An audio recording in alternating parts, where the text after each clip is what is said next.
Before I begin, I want to state that this is a recreation of a presentation given by Mark Passio back in 2011. Unfortunately, the audio quality wasn't very good, so I decided to transcribe what was said to the best of my ability and create my own version of it.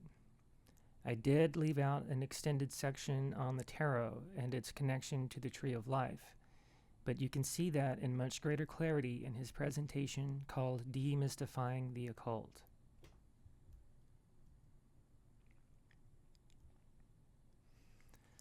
This is a very iconic film. We all pretty much grew up with it. I'd say it resonates deeply with a lot of people at a level that they don't recognize consciously. So I'm going to delve into some of the deeper aspects that were intentionally put into this story by the author. The Wizard of Oz, the book and the movie, is what is called an allegory, a story, poem, or picture that can be interpreted to reveal a hidden meaning, typically a moral or political one. It is an occult allegory. Occult comes from the Latin word occultare, meaning to hide or to conceal. People often think occult has a negative meaning, that it means evil, but that is not what the word means. It simply means hidden, mysterious, maybe, beyond the range of ordinary knowledge or experience, communicated only to the initiated, or esoteric. So if it's esoteric, that means it's reserved for a certain group of people, and its meaning is revealed only to them. The Wizard of Oz contains occult ideas and philosophies from many different occult traditions, among which are not necessarily limited to this list, and I'll be touching on some of these during the presentation. Alchemy, astrology, Kabbalah, Freemasonry, Hermeticism, Rosicrucianism, Theosophy, and Tarot. This is the man who wrote the book, The Wonderful Wizard of Oz. His name is Lyman Frank Baum. He was an American author of children's books, best known for writing The Wonderful Wizard of Oz. He wrote 13 sequels in the Oz series, plus 68 other novels, 82 short stories, over 200 poems, and many other miscellaneous writings. He was born in 1856 in Chittenango, New York, moved to Aberdeen, South Dakota in July 1888, published The Wonderful Wizard of Oz in 1900, and died in 1919 at the age of 62. And Baum was an occultist, and it's clear to anyone that has studied the occult to any extent that this story was an occult allegory, and he practiced a specific occult philosophy, and that was theosophy. This is the symbol of theosophy, and it has a lot of symbolism within it, and then the saying, "There is no religion higher than truth." The main tenets of theosophy, as taught by H.P. Blavatsky, are the same tenets found in many other occult schools. Chief among these is the belief of the presence of a divine spark within every person, which, with the proper discipline and training, can lead to spiritual illumination or enlightenment. The Wonderful Wizard of Oz can be regarded as a theosophical allegory, pervaded by theosophical ideas from beginning to end. The story came to Baum as an inspiration, and he accepted it with a certain awe as a gift from outside or perhaps from deep within himself. And this was written in an article about The Wonderful Wizard of Oz in American Theosophist magazine. Before writing The Wonderful Wizard of Oz, Baum held a job as an editor for the Aberdeen Saturday Pioneer. In 1890, Baum wrote a series of articles introducing his readers to theosophy. In one of these articles, he wrote, "Amongst various sects so numerous in America today, who find their fundamental basis in occultism, the theosophist stands preeminent both in intelligence and point of numbers. Theosophy is not a religion. Its followers are simply searchers after truth. The Theosophists, in fact, are the dissatisfied with the world, dissenters from all creeds. They admit the existence of a God, but not necessarily of a personal God. To them, God is nature, and nature is God. And then here's some of Baum's own writings on occultism in general. There is a strong tendency in modern novelists towards introducing some vein of mysticism or occultism into their writings. Books of this character are eagerly bought and read by the people, both in Europe and America. It shows the innate longing in our natures to unravel the mysterious, to seek some explanation, however fictitious, of the unexplainable in nature and in our daily experience. For as we advance in education, our desire for knowledge increases, and we are less satisfied to remain in ignorance of that mysterious fountainhead from which emanates all that is sublime and grand and incomprehensible in nature. About The Wonderful Wizard of Oz, Baum said, "It was pure inspiration. It came to me right out of the blue. I think that sometimes the great author has a message to get across, and he has to use the instrument at hand. I happen to be that medium, and I believe the magic key was given to me to open the doors to sympathy, understanding, joy, peace, and happiness. The appetite of our age for occultism demands to be satisfied, and while with the mediocrity of most people it will result in mere sensationalism, it will lead in many to higher, nobler, and bolder thought. Who can tell what mysteries these braver and abler intellects may unravel in future ages?" And now we begin. There's the title screen of the movie. Here's the introduction. For nearly 40 years, this story has given faithful service to the young in heart, and time has been powerless to put its kindly philosophy out of fashion. To those of you who have been faithful to it in return, and to the young in heart, we dedicate this picture. So it's saying it's ultimately about the heart. It's the story of Dorothy Gale, and there she is with her dog Toto. What Dorothy represents in this movie is really the soul moving through its journey in life. The dog Toto represents the hidden forces of nature that guide and direct the soul, and represents the human intuition in particular.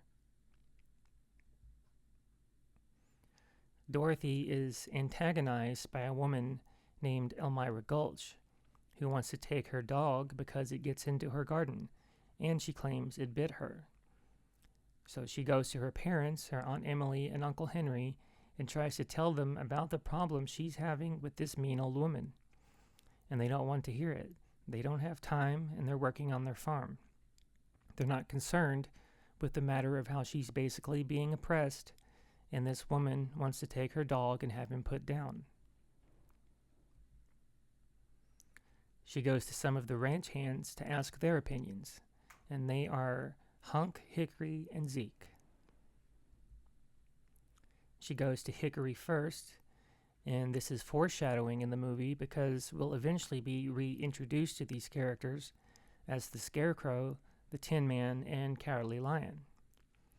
She tries to tell Hickory the story about how her dog is being oppressed, and he doesn't want to hear it either. He just says, "I don't have time for this, I have things to do." So he doesn't care. He doesn't even care to hear her out, and then just takes off. Then she tries to present the story to Hunk, and he says it's all about how she uses her mind. You're not thinking this through. If you just don't bother going anywhere near her house on your way home, this won't happen. Toto won't get into her garden, and there'll be no problem. So he's advocating avoidance, and that she should just apply smarts to the situation. She talks to Zeke, and Zeke basically wants her to fight the woman, to just confront her head on. So he's saying that she needs some courage. And then this is the part in the film where she sings Somewhere Over the Rainbow. And this in itself is an occult connection. In occultism, and specifically in some New Age ideologies, there's this thing called the Rainbow Bridge. And it's similar to the concept of a stargate or spiritual illumination. It's a paradigm shift in awareness or consciousness. So she sings the song, and this is just a New Age interpretation of the Rainbow Bridge, the stairway to heaven as it's often talked about, a wormhole or a stargate. It's a bridge between worlds and thinking, the way we perceive reality. Gulch shows up at their farm, insisting to take the dog, that she has a court order to do so. And this is a rich woman in the community, and very mean and arrogant, and thinks she can do whatever she wants. And she wants the dog. This is significant because of what the dog really represents. It represents human creativity, human intuition, and especially the imagination. It's the most important faculties at the disposal of the human soul, and Gulch wants to have it destroyed. And we'll see how that connects in with the story as we go further. So, Dorothy, of course, protests to this. Gulch insists, because of the court order, she's taking the dog. Eventually, her aunt and her uncle force the dog into the basket, and she takes it. Now, Toto escapes from the basket as Gulch is trying to take him away, and this represents that the human spirit will not be held down. It will continuously seek to be free, no matter how it is oppressed. Human intuition and the creative aspects of the individual will not be held down or suppressed forever. And this is a recurring theme. Toto escapes a few times in different situations.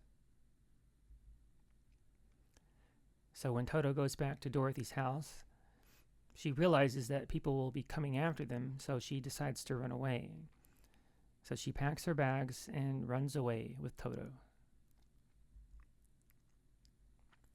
The first place they come to is a charlatan, this fake wizard, fake fortune teller's home, who calls himself Professor Marvel. And he says he's acclaimed by the crowned heads of Europe. This is an important term to keep in mind. The crowned heads. He's basically saying that he's connected to the highest level of illumination, specifically in the tradition of Kabbalah. The crown is associated with the sphere of Keter in Kabbalah. It's the highest level of consciousness, attainable in physical form. So he's making the claim that he's like an illuminate, acclaimed by the luminaries of Europe. Of course, he ends up being a charlatan. He finds out information about Dorothy by looking at a picture that she has in her bag while she's not looking, and uses that to read her fortune and make her think that he knows something through his powers. And you'll see that he has a gem in his headdress, and that represents the third eye.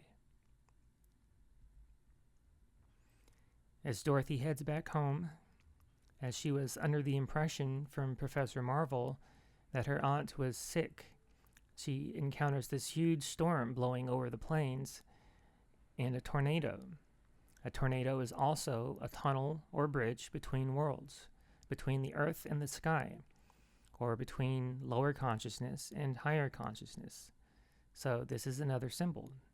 The tornado is what she ultimately goes through to get to the land of Oz. So she's going through the Stargate, or over the Rainbow Bridge. So she gets swept up into the tornado, not able to make it into the shelter, and there's more foreshadowing here where she sees Elmira Gulch on her bicycle transforming into the Wicked Witch of the West. And then the house eventually lands in the land of Oz, and the movie becomes colorized. And it lands on the Wicked Witch of the East. The first character that Dorothy encounters in this mysterious magical land that she wakes up in. And this land represents her desire to go into a higher level of consciousness, not to stay in the mundane and ordinary level of reality. So this represents a hidden dimension within the self, a higher level of awareness in consciousness that she was longing for. So when she gets there, she meets the goddess figure, Glinda, the good witch. Glinda represents the sacred feminine aspect. She represents all of the powerful aspects of the goddess tradition, the sacred feminine. She's like the Isis figure or Ma'at figure if you look into Egyptian traditions. So Glinda tells Dorothy that she's in the land of Oz and that her house has just landed upon the Wicked Witch of the East, and the ruby slippers eventually get transferred over to Dorothy, and I'll explain what those are later in the presentation. The Wicked Witch of the West shows up, this green, evil, vicious being who immediately wants the power that is contained in the ruby slippers. Glinda makes them go onto Dorothy's feet and tells her to make sure she keeps them on. The witch basically tells her that she may not have the power to do anything to her here with Glinda being there in Munchkinland, but she'll eventually get her and her dog as well. So, the famous line, "I'll get you, my pretty, and your little dog too." And there's where Glinda transfers the slippers to Dorothy and tells her never to take them off. And again, I'll get to what those represent. She tells Dorothy that if she's ever going to make it home, she has to visit the wonderful Wizard of Oz. And he lives in the Emerald City, and it's a long journey, and she has to take the yellow brick road to get there. The yellow brick road represents the path to spiritual enlightenment, the path toward illumination and higher levels of consciousness. That's why it's gold. This is the alchemical gold that alchemists seek to create, and it leads to the light. And we'll see what the Emerald City represents shortly. So Dorothy is on this spiral path at the beginning, and the spiral is in different occult traditions as well. The spiral has been traditionally used to represent the journey from lower levels of consciousness to higher levels of consciousness, while not knowing how that is going to unfold. So you can't see every aspect of the spiral because it's not a straight line. It's a curved path. And this is a shape found in nature as well. The Fibonacci sequences, the fractal quality of many things found in nature. But the spiral is the initiate's path, which is usually depicted as a spiral staircase. On the spiral staircase, you don't see what lies ahead of you toward the top. So it's a journey of faith. You have to keep going, not knowing what the journey may bring. And you see the curved staircase in the Freemasonic image, which leads into the Temple of Solomon, which I'll explain more about that soon. So that's what the yellow brick road represents. Now, Dorothy herself, as I said, represents the soul on its journey toward enlightenment. And we talked about Toto being representative of human intuition. So now let's look at the tradition of tarot. In the tradition of tarot, there are 5 suits to the cards. The tarot is called the Book of Life, and the images are extremely allegorical. They're meant to be interpreted to understand different aspects of ourself. It is the book of self, of understanding the human psyche and soul. Dorothy represents in the suit in the minor arcana, which means lesser knowledge, the knowledge of the aspects of the psyche. And then there's the major arcana, which represents the aspects of the soul and the world and the relationship between those two things. So pentacles in the tarot tradition represents the material plane, or in other words, the element of earth. The symbol in green is the alchemical symbol for earth. So Dorothy represents earth. It represents the resources that we have to go through in life and our grounding to the physical world. The understanding of the work that we need to do from a spiritual perspective is done in the physical domain. And these characters also have a connection to the major arcana. So on the major arcana, Dorothy represents the 0 card, or the Fool. In the modern deck, this would be the Joker card. And in the modern deck, there is no major arcana. It's been removed. The 5th element about the soul's connection to the universe is removed from the modern deck of playing cards. That should be very telling to anyone who understands what these cards really represent. The removing of the quintessence, or the 5th element, the spirit. So the major arcana is the higher knowledge, and she represents the Fool, the initiate on her journey with her basket and her dog. It's the intuitive journey. He's stepping over a cliff in a leap of faith led by his intuitive capacities. On her journey down the yellow brick road, the first character she meets is the Scarecrow, and he lets her know that he wants a brain more than anything else, because this character represents our need to conquer our ignorance if we're going to move further along in our evolutionary journey on this planet. So what the Scarecrow represents in the tarot tradition is the element of air. The suit of swords represents the mental plane, or the intellect, the intellectual capabilities of the individual. Swords are an ethereal and cutting quality, and of course the Scarecrow wants a brain, so this is the minor arcana suit that he is connected to. In the major arcana, he represents the Hermit, and we'll see why in a bit. But basically, the Hermit represents the initiate at the beginning of his quest, recognizing that he is in spiritual darkness, that he doesn't really understand the true nature of the soul or the psyche, and that's what he wants to go off in quest of, to find the knowledge, which is symbolized by the illuminated lamp.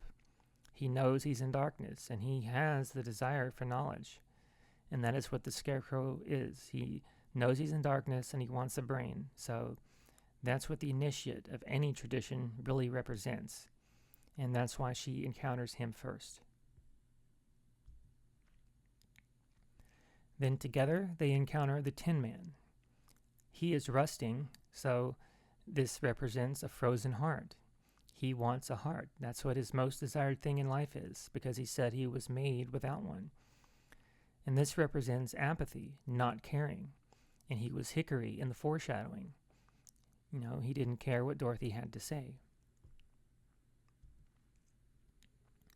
So what does the Tin Man represent? Of course, they have to oil him. They needed a lubricant to get him to care. In other words, to get him to move. He represents the emotional plane in the minor arcana, which is the suit of cups. This is our waters, how we carry our water. This is all about care. In the major arcana, he is, of course, the Lovers. This is connected to the central pillar of the Tree of Life in Kabbalah, which I'll talk a little bit about. And these three go down the road some more, and they encounter the Cowardly Lion, who may be the most important character in the whole film. He doesn't have courage. He tries to frighten them, but he's really just a big baby. So she smacks him, and he starts crying. And so what he wants more than anything else is courage. In the tarot tradition, he is the suit of wands, which is alchemical fire. This is the plane of will, our actions. So we have the Scarecrow representing thoughts and intellect, the Tin Man representing care and conscience, emotions, and the Cowardly Lion representing action, the will center. And in the major arcana, of course, we see the lion on the strength card. And this card is also called courage in many decks. And there's an important reversal between cards 8 and 11. But I won't really go into any of that here. So he represents the card of strength.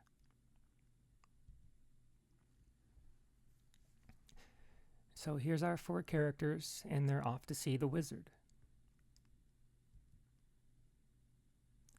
Now, in the tradition of Freemasonry, these characters actually correspond. And this image here is the first degree tracing board of Freemasonic tradition. This is the Temple of Solomon, allegorically depicted. And we can see there are connections to our characters. The checkerboard floor of the house of the Temple of Solomon represents the physical plane. This represents the material realm on which the work is done. All the working tools are there on the floor of the house. This is what Dorothy represents, the physical material plane. The middle pillar is the pillar of wisdom. That's what the W stands for. This is our intellectual capacities, leading to the all-seeing eye. This means that the third eye, or pineal gland, in the prefrontal neocortex is activated in the human brain. So the scarecrow is connected with the middle pillar, the pillar of will, or in the Freemasonic tradition, it's known as Jacob's Ladder. The Tin Man is connected to, symbolically, the pillar of beauty. It's an internal feminine capacity, which is what our emotions are. So the suit of cups, or water, and the Tin Man, the emotions. This is the emotional pillar, and the emotions are connected to lunar qualities, lunar nature. And finally, the lion is associated with the pillar of strength, and this is the actions that we take in the world, which ultimately leads to true enlightenment. It's not just what you know or how you feel about what you know, it's what you do with what you know. So this pillar represents proper moral action in the world. And that's what the lion wants more than anything else. He wants guts. He wants the courage to do the right thing. So this is what our characters ultimately represent. They're all aspects of consciousness. Dorothy is the primary character. She's the fool on her journey, taking her leap of faith. The Tin Man is her emotions. The scarecrow is her thoughts, and the lion is action. Her journey is all about raising and refining consciousness on the yellow brick road to enlightenment. In the Freemasonic tradition, we have the allegory of Hiram Abiff. And Hiram Abiff represents truth, will, care, freedom, all of these powerful qualities that need to be honed for us to make a transformation and move forward in evolutionary development in life. The allegory in Freemasonry is this, that Hiram Abiff is murdered. He is the chief builder of the Temple of Solomon, which, by the way, is purely allegorical. It's symbolic and represents the mind, the qualities of the psyche, the left and right brain hemispheres.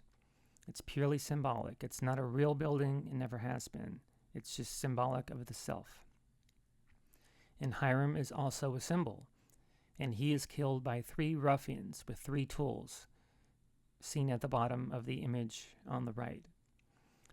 This represents the current human condition. Hiram, in his coffin, represents what humanity is now, a sleeping race of beings that are basically entombed in a prison, and they need to rise. They need to make this transformative journey in consciousness in order to be resurrected from this current condition that we exist in. And that's what the sprig of acacia represents, the hope of resurrection. So Hiram Abiff is in his coffin. You have the skull and bones over the coffin, which is a very important occult symbol, representing the people who really helped put him there. Those who have the intelligence, which is the skull, and the willpower, the bones, but no heart, no true care, no conscience. So that dark aspect has helped to entomb him. And these 3 tools by the ruffian workers, the workers of low consciousness. The tools represent the 3 villains of consciousness: lack of intelligence, or ignorance, the lack of emotional qualities, or care, which is apathy, and the lack of courage, which is cowardice. That's what these 3 ruffians and their tools represent. So this is all connected to the Wizard of Oz as a Freemasonic allegory as well, showing that in order to get home, these qualities need to be built up in ourselves so that we can resurrect ourselves. In the astrological tradition, we have the zodiacal calendar divided into the 4 quadrants of the seasons of the year, led by the solstices or equinoxes. And this is the story of the journey of the sun, which also represents the Christ figure in many traditions. But there are midpoints to these seasons, or the ruling houses of these seasons, and these are connected with our characters. Horus is an air sign, and he rules the other 3 air signs. It rules the season of spring at the midpoint, and this is Dorothy. And Leo is a fire sign. It's when the sun has come to its full strength in summer, and the sun is represented by a lion with a raging mane, which represents the rays of the sun. So this is the lion season, the summer ruled by Leo, alchemical fire. The autumn season, or the fall, is when the sun is losing its strength during the course of the year because it's been stung by the scorpion. This is connected to the water sign in the Tin Man. And then the air sign of Aquarius rules the winter season, and this represents the intellectual qualities of the scarecrow. So these 4 signs represent in astrology something called the Great Cross. The red lines that mark the solstices and equinoxes are the Lesser Cross. It's also called the Cross of St. George or the Solar Cross. The Great Cross is called the Cross of St. Andrew, also called the Galactic Cross. And these 4 signs are often called the Angels of the Corners. They represent the 4 seasons or the 4 archangels and even the 4 gospel writers. And they are depicted in the tarot tradition on the Wheel of Fortune card, which represents the material plane, specifically the cycle of suffering we go through unless we learn the lessons that the material world offers us. The Angels of the Corners are also depicted in the World card, which is the final card in the major arcana. So the Wicked Witch of the West, what does she really represent? And there's some setup to this to understand what she represents and her blue monkeys. And to understand what she represents, we have to understand mind control, because that's what she really represents, the forces of mind control at work in the world. She represents sorcery. Sorcery is all around us, hidden occult forces that are directing this world and its people and directing them into a grave. That's where the human race is headed if we don't reverse our course. And sadly, it's a well-deserved grave if we don't develop these qualities soon. So to understand mind control, we have to understand how human consciousness operates. We basically have a bilaterally symmetrical brain. The left brain functions are represented by analytical thought, logic, language, science, and mathematics. This is the male aspect of the brain, or the yang energy. And I've associated the color red with the left brain. The color red is a masculine color. It's used on stop signs. It's used to represent danger. It's used to point our direction back to the physical world. And that's what all these things deal with, physical reality. And when we dwell too much in the physical aspects of the left brain, the whole neocortex becomes severely imbalanced. And I will show you a picture of what that looks like. And then we start living from what's called the R complex, the reptilian brain. The right brain is the opposite qualities. It makes possible holistic thought, intuition, creativity, art and music, and nurturing capacities. And this, as I said, is what the dog Toto represents.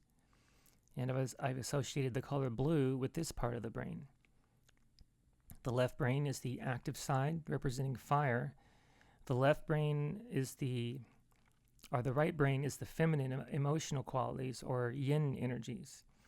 And that side of the brain responds to the color blue. What we really need to do is reach the balance in the middle, which is the corpus callosum, to activate the pineal gland at the center of the head, which makes possible all the activities in the prefrontal neocortex, which is the true higher order thought center of the human brain, and it's the true gift of the Creator. So when the left part of the brain becomes imbalanced and we dwell chronically in the emotions without much logical thinking, we give ourselves over. We give over our power. We consider ourselves unworthy. We fall into addictive patterns, and so on. And the left brain is the controller or dominator aspect of the brain. And the right brain is the slave aspect of the brain if it becomes chronically imbalanced to either of those hemispheres. If we stay in the right brain, we go into emotional overload and go into what is called the limbic brain, the negative aspects of the limbic brain in particular. And here's what a brain that is imbalanced for either hemisphere looks like. There you see a normally functioning neocortex seen from underneath, and it's a brain with what is called global EEG coherence, meaning both hemispheres of the brain are firing on all cylinders. The other one is a brain that has become damaged toward the left brain hemisphere. The doctor that scanned this brain called it the prototypical violent brain. So this is the dominator's brain, a person obsessed with control. That's what it looks like craters on the moon. And these are physically damaged people. That's what controllers are, brain-damaged people. That's what the Wicked Witch of the West brain would look like. And, those aren't scoops taken out of the brain. They are electrochemically deadened areas. There's no neural patterns firing. And look at where it's the most damaged, at the prefrontal cortex. Now, there's two forms of basic mind control, two basic overarching forms. You have one that works through the right brain and binds the left brain, and one that works through the left brain and binds the right brain. The object of the dominators of this world is to keep us in perpetual imbalance, on a soul level and on a mental level. And the doorway to the spirit is through the mind. That's why it has to work through mind control. So religion is the first big form of mind control. And the word comes from the Latin religare. It does not come from the word relego, which means to reread. That makes no sense. It comes from religare, which means to tie back, to hold back, or to bind. So it is a binding. Now that's not always negative. In its real, true esoteric meaning, religion meant to tie us back to true nature, to natural law principles. So it meant to reconnect, to be bound back to the laws of nature. What religion has become is a form of mind control, and it's tying us back, holding us back from the truth. It's a form of binding or mind control that is exercised through the right brain hemisphere, through unchallenged belief or dogma. And that binds the left brain functions, which are analytical thought, logic, science, math, and so on. People who are extremely right-brained are more susceptible to buying the most ridiculous notions of religion and following things blindly because they're not applying any logical thinking to the situation. So this is a binding upon the left brain and works through the right brain hemisphere imbalance. That is what the Wicked Witch of the East represents, the right hemisphere of the brain, and she's dead, according to Baum. And he's basically saying this isn't the main form of control that we need to watch out for. It still exists to a certain extent, but this is the old world order, total control through religion. And, the kings of the ancient world were a priest class, so we're moving toward a new form of total control called the New World Order, which is government. Government, the word, comes from the Latin word gubernare. or guvernare, but V is not used in Latin. So if you look up governo, it will refer you to gubernare, which means to control. And then the second part of the word is the Latin mente, from mens mentis, which means mind. In modern English, the suffix ment means state of or condition of, but you cannot have a state of or a condition of anything without it first happening in the mind. Then we transmute those thoughts into our actions. So government does mean mind control, but people don't look at the etymological roots of the words they use, so they don't see it that way. This is the mind control that works through the left brain hemisphere, creating dominators, people that want to control the actions of other people that they have no right to control, by binding the intuitive and creative capacities of the right brain hemisphere, and which is what the Wicked Witch of the West wants to do. She wants to destroy this part of the brain, which Toto represents. So the right brain functions are holistic thought, intuition, creativity, art, nurturing capacities, and so on. This is what this is out to destroy. And this is obvious to anybody that pays attention for 5 seconds to what is going on around them. And this is called the New World Order of total governmental control. And that's what the Wicked Witch of the West represents. Of the West, the left brain hemisphere.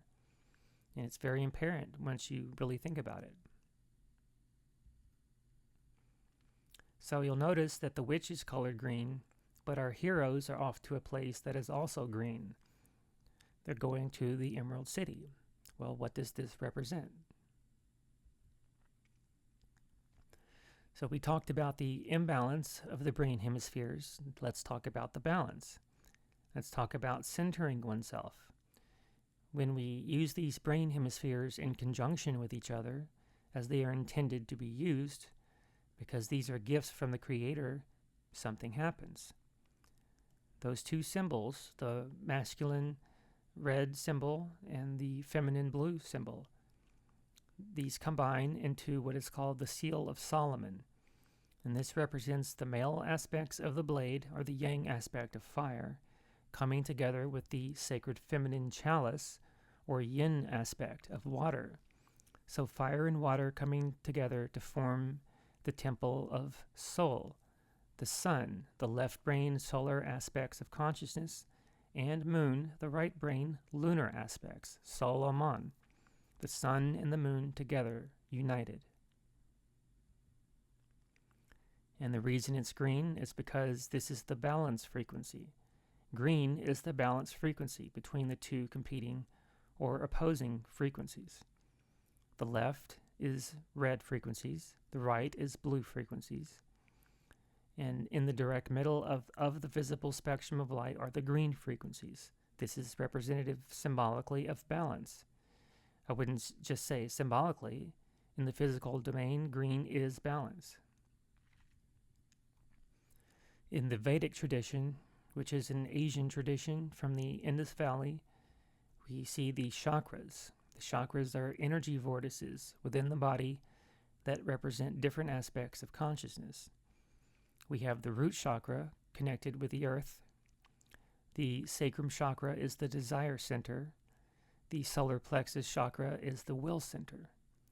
And then you have the heart chakra, and it's green. In every depiction of the chakras, it's green, and it is a 6-petaled flower. Just like the Seal of Solomon has 6 points. And this is the care center. And then you have the throat chakra and third eye chakra going into higher levels of awareness. The third eye represents the balance between the hemispheres. And then the crown chakra is cosmic awareness. And that is the end goal of the journey, to get to unity consciousness, or the crown. So the green color represents the balance of the body. It's the fourth, or the center of the chakra system, and the heart is the center of the human body.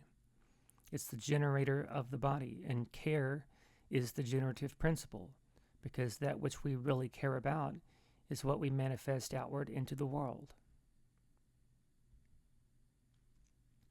Green is the center of nature. This is the color that we find all over the earth. Our earth, which was once a garden, now being transformed into a computer control system. But green energy is the energy of the heart. It's the energy of love. It's the energy of nature. This is why nature provides green in such abundance for us. And what do? We pave over it with black. And green foods are the most important foods that we can eat. Alkaline foods. Green is associated with health, with balance, with nature, with nurture, with love. Now, the negative aspects of this are the controlling aspects of society. They want us to always go into imbalance. They want us to choose red or blue, and they want us to stay in those poles, in those polarities. So the question I have to ask is, to those who believe in this, how old are you? Because if you believe in this sham and all the other shams, you don't understand the occult connections behind these things. And there is another expression of green between these things. That's the force that's playing off this fake oppositional force between both sides. And the people that actually own the monetary system are really who is putting people in seeming positions of power. But you never really see the hidden elitists that are really running the show. They are the sorcerers. They are the hidden occultists. And here we have the Wicked Witch of the West again. The force that is polarizing people against each other. And she's green. And this is why they call her money green, at least here in the United States. They're trying to position it as balance, as love, energy, as nature. And it's none of those things. It's a form of mind control. And it's probably the biggest form of mind control. It makes all those other ones possible. So if you think money isn't an integral part of religion, it's the biggest part of government.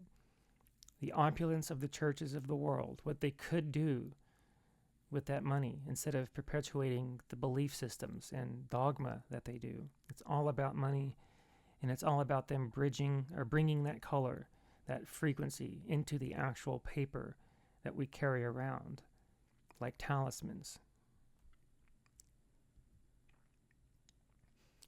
As we go further in the story, two of the characters fall asleep, and this represents not having the will to go forward once you start to awaken. So Dorothy falls asleep. This represents not using our resources, and it can represent going back to sleep through drug use as well, since she's in a poppy field. Addiction. It also puts to sleep the lion, which is courage. The courage to continue to move on just before they get to the Emerald City. The green color, which represents balance, which is what they're trying to get to.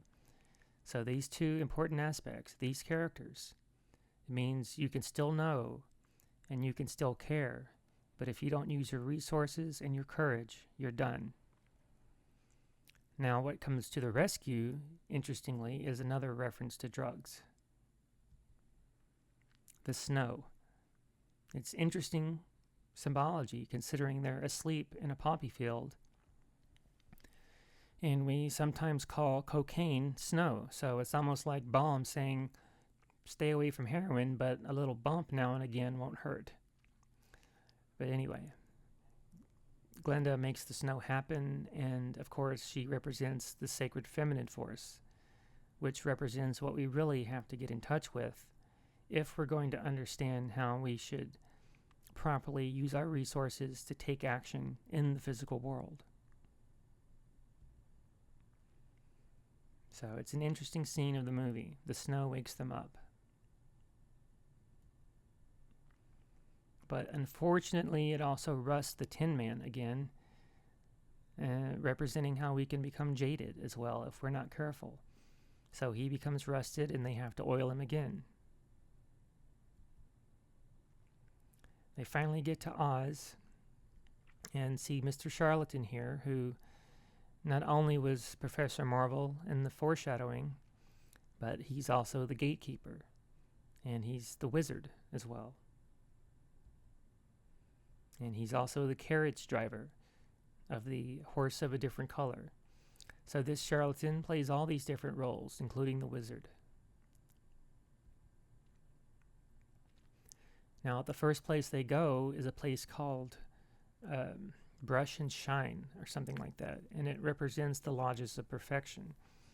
These are the higher initiatory traditions in which one attempts to perfect oneself in the physical world, to come as close to divine consciousness as possible. So they're restuffing the scarecrow, polishing the Tin Man, beautifying both Dorothy and the lion.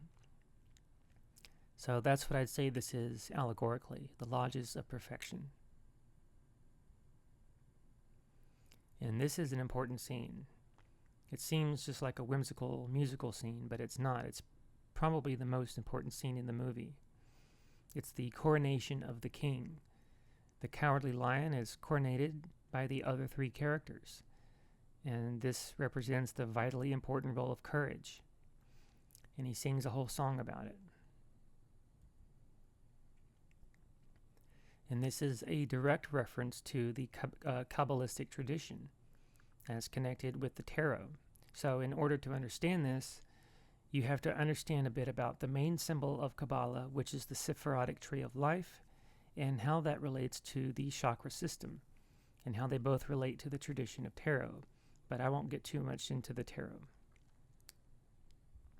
So in the Kabbalistic tradition, which is an occult tradition from the Middle East, we have these 10 spheres on this symbol, and this is the tree of life. Some Kabbalists also refer to it as the ladder to God, because it's a ladder that is climbed from base consciousness to higher or cosmic consciousness. These spheres, or sephirot, as they're called, are arranged on 3 columns, and Freemasonry is a direct connection to these 3 paths or pillars. On the left is the path or pillar of severity. On the right is the path of mercy. So you have the internal path and the external path, the passive and the active, the lunar and solar. The middle pillar is the synthesis between the two, and that would be the pillar of wisdom. Malkuth at the bottom means kingdom. That's the connection to the physical world, and the Muladhara chakra symbolized by the red frequency color. Above that are all the higher aspects of the self. Yesod, or foundation, represents the sacrum chakra, the desire center of the body, and this would be the scarecrow. He has the desire, he wants to know, he's the initiate of the occult traditions. And then there's Hod, or majesty, and Netzah, or endurance, or victory, which are connected with the Manipura, or solar plexus chakra. And this is the center of will, the guts. If we don't have it, we're yellow, right? So this is a dual chakra representing an internal capacity and an external capacity. The internal capacity is courage. Hod is courage, which is something we need to find within ourselves. And then Netzah is will, our actions. Without the courage, you can't take the action. Da'ath is not a sephirot. This is called the hidden sphere. It's considered the area where the tree stems from, so it's like the soul or the void, the realm of pure potential and knowledge. Some call it the Akash in other traditions, so it's the realm of the non-physical from which we come and from which the tree of life grows. Tiferet is beauty. This is the heart chakra. And as you see, it's the center of the tree of life. The most connections are made to it because it's the generative principle of care, and that would be the Tin Man. Geburah is strength or severity, and Hesed is compassion. These are different qualities of how we either control ourselves, self-control, or dominion over oneself. And Hesed would represent helping others. So this would be an alchemical force. This would be influence over others in the world, not control, but influence through teaching and compassion. So we put those together, and that forms the throat chakra. Binah is understanding, and Hokmah is wisdom. Understanding is an internal quality. It's what we know. But wisdom is an external quality. And many people don't think of it that way. This is the Sephiroth that gets us closest to God consciousness. Wisdom, Sophia. This would represent Glinda. Sophia is what tells us where to go in the first place. And this is what we do with what we know, not just knowing it. And these two spheres form the third eye chakra. It's the left brain and right brain coming together in unison, operating in coherence. Kether is the crown chakra, and this is unity consciousness, understanding that we are all one, understanding that even as one being suffers, all are suffering. And that's it. That's the end goal of the journey. That's what enlightenment really is, not continuing to think that we're going to keep all of the institutions that we have and be free. That's a child's view of reality. The institutions we have are based in control and need to go away.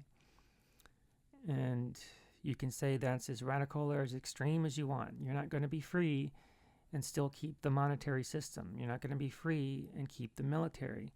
You're not going to be free and keep the law system and government and all these other methodologies of control. You'll be free when you finally reach that level of awareness. And there's so few people at that level.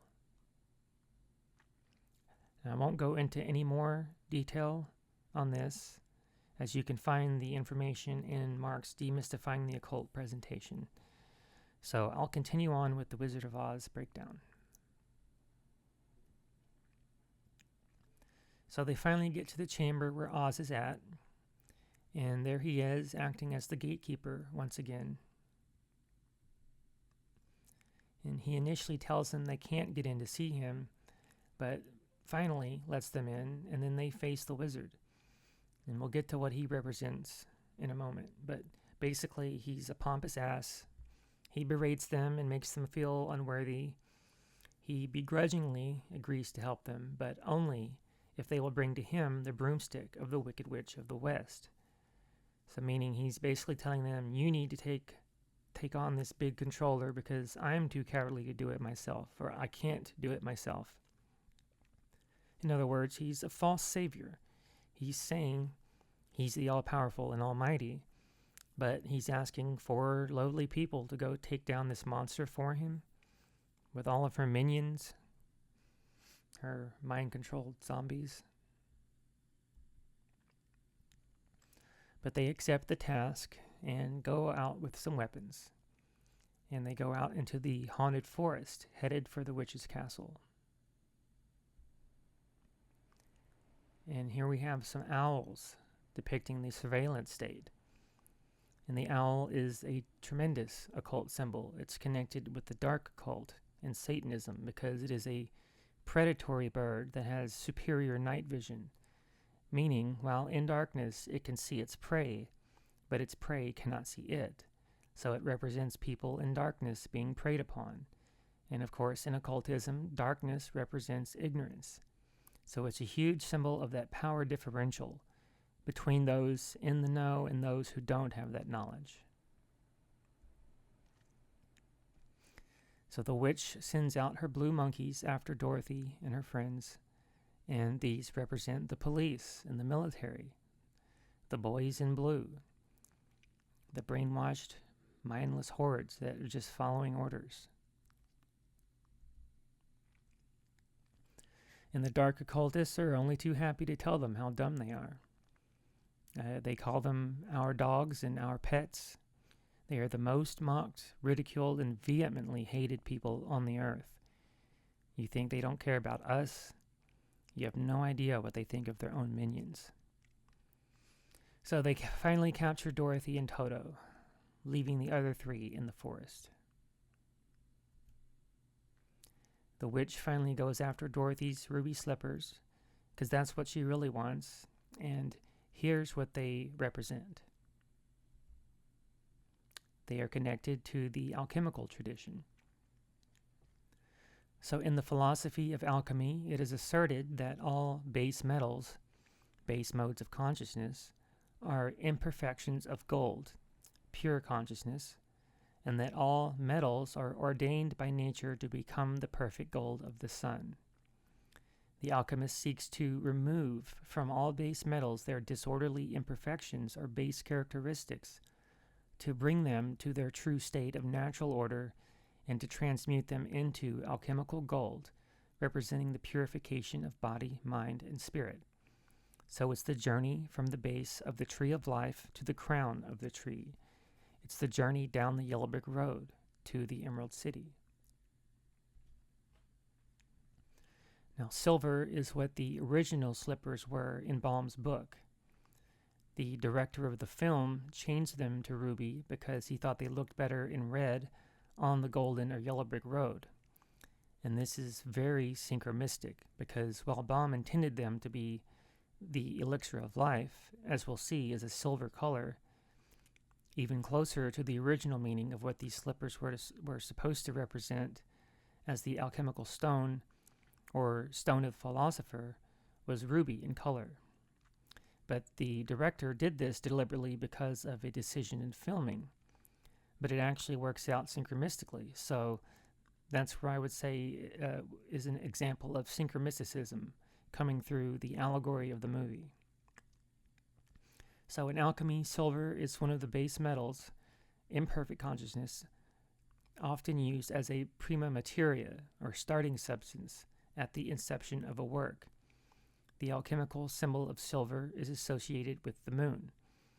And these are the internal qualities. Something has to be indwelling. The divine spark has to be initially indwelling for it to be nurtured and start to grow to a higher level of consciousness. As such, silver holds philosophical traits of the feminine persuasion as well as attributes of intuition, inner wisdom, and contemplation. And this is what will eventually guide us out of the mess we're in. And that's why the witch wants them for herself. She wants no one having access to these qualities. It's the destruction of the sacred feminine, which is what the dominator culture represents. From the 12th century on, alchemists referred to an agent that is necessary for this transmutation of base metals into gold. This agent had many names, but the most well-known is the philosopher's stone. This mysterious stone was also referred to as the philosophical powder, the elixir of life, or the quintessence. The philosopher's stone represents man himself at the beginning of the great work, the process of self-mastery, or at the very end of it. In general, the stone is the universal spirit present in everything that has been created, and thus also in the alchemist himself. This is the divine spark of the Creator. The great work of alchemical transmutation is accomplished in 3 phases.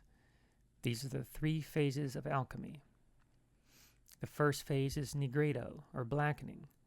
This is a state of putrefaction, corruption, dissolution, and individuation. It represents the soul's descent into the material plane and the suffering experienced in the physical world. The second phase is albedo, or whitening. Albedo represents the process of spiritual purification, the burnout of impurities, and the sacred feminine essence. And then the third and final phase of alchemical transmutation is called rubedo. The third and final phase is the rubedo, or redness, symbolized by the transmutation into gold, pure consciousness, the elemental fire of the philosopher's stone. And again, fire is connected to courage. In this phase, the body is reduced into a quicksilver water from which the elixir of life, awakened spirit, or Christ consciousness, is then made. This red elixir, or perfect stone, makes spiritual energy multiply and works in healing ways in living beings. This elixir is generally considered to be the same as the Philosopher's Stone, which represents the unification of man with God, of the limited with the unlimited. And that is why they are on the yellow brick road to enlightenment. Dorothy is Earth. She is the incarnated soul into the physical domain, and she is connected with the yellow brick road to spirit through these ruby slippers. So that's what they ultimately represent, and that's why the witch wants them so much. And Toto escapes from the realm of the witch once again and goes over a bridge again. And this represents the intuition getting away again, following the intuition, following the sacred feminine, not buying into the mind control. Toto isn't fooled. And he finds Dorothy's friends, and they go to the witch's castle and beat up some guards and take their uniforms to sneak in and try to rescue her. Eventually, they are cornered by the witch and her guards, and she lights her broomstick, representing the illuminated torch. Again, we have more Illuminati symbology, because she represents the sorcerers of the world. And the illuminated torch is kind of like something they put up in our face and say, we have the knowledge, we have the light, and you exist in darkness.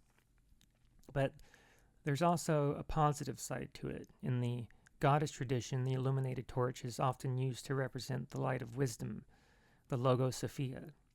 So there's two sides to a lot of symbology. Here, it's clearly the illuminated torch of the dark occultists. And she tries to burn the scarecrow with it, and she does. She lights his arm on fire.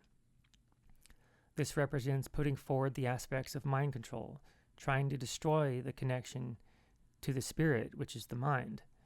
Dorothy takes a bucket of water and tries to throw it on the scarecrow's arm. And of course, in doing so, she hits the witch. And this water represents the elixir of life.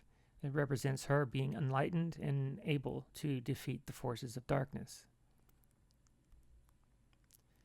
So then the witch melts and does her dramatic "What a World" spiel, and then she dissolves. So they bring the broomstick back to the wizard, who still refuses to help them. So this guy is clearly a fraud, and we'll get to what he represents in a moment. So he won't help them, and what happens is the intuition, again, says, let's pull back the curtain and see what's really under there. What's really under there is a man who wants to control. Because what the wizard really represents is the false gods of religion.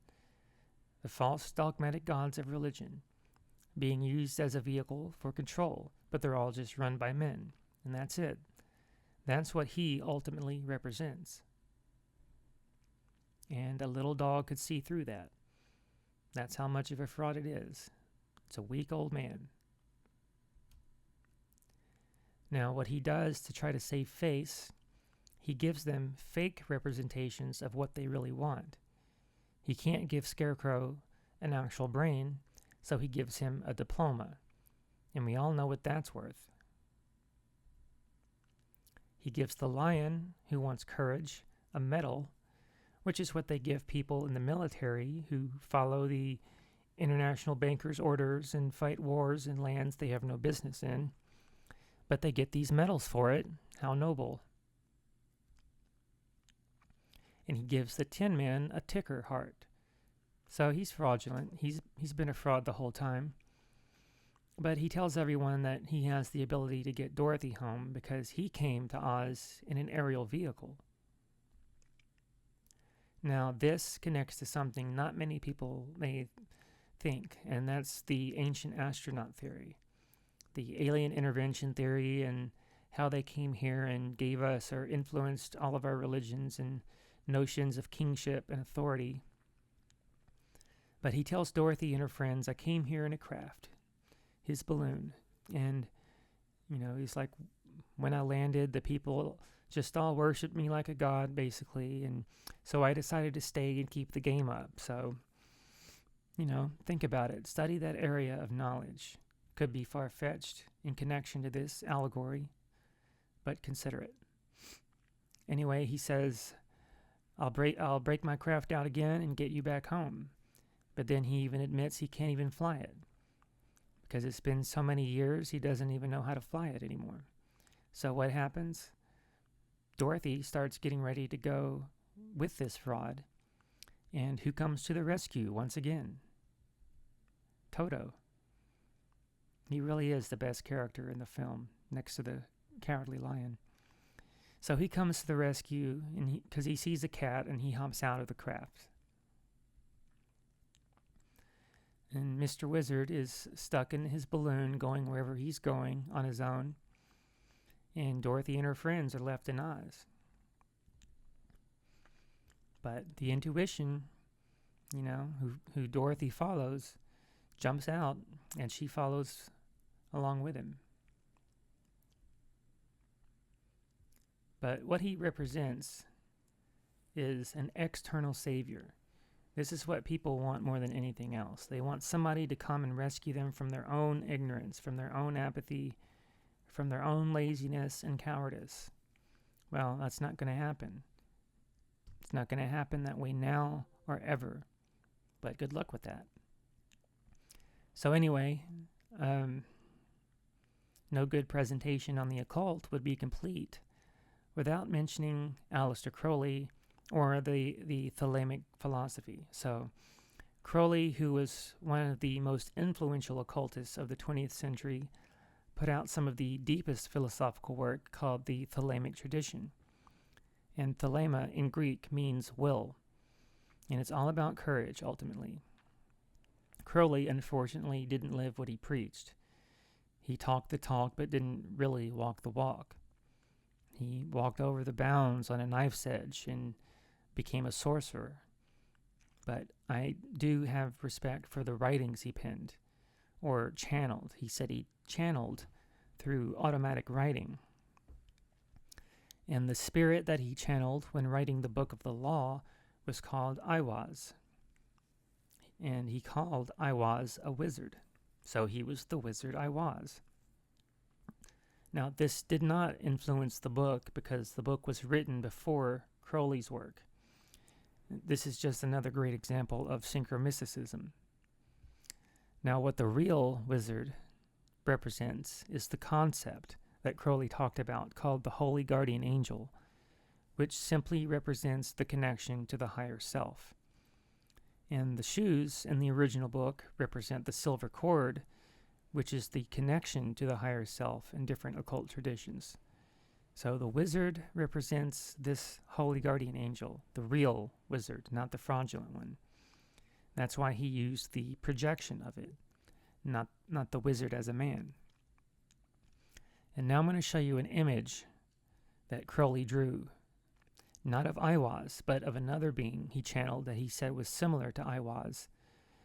And this being was called Lam, L-A-M. So this next slide is going to have a comparison between the Wizard of Oz and Lam. And you can see they are quite similar.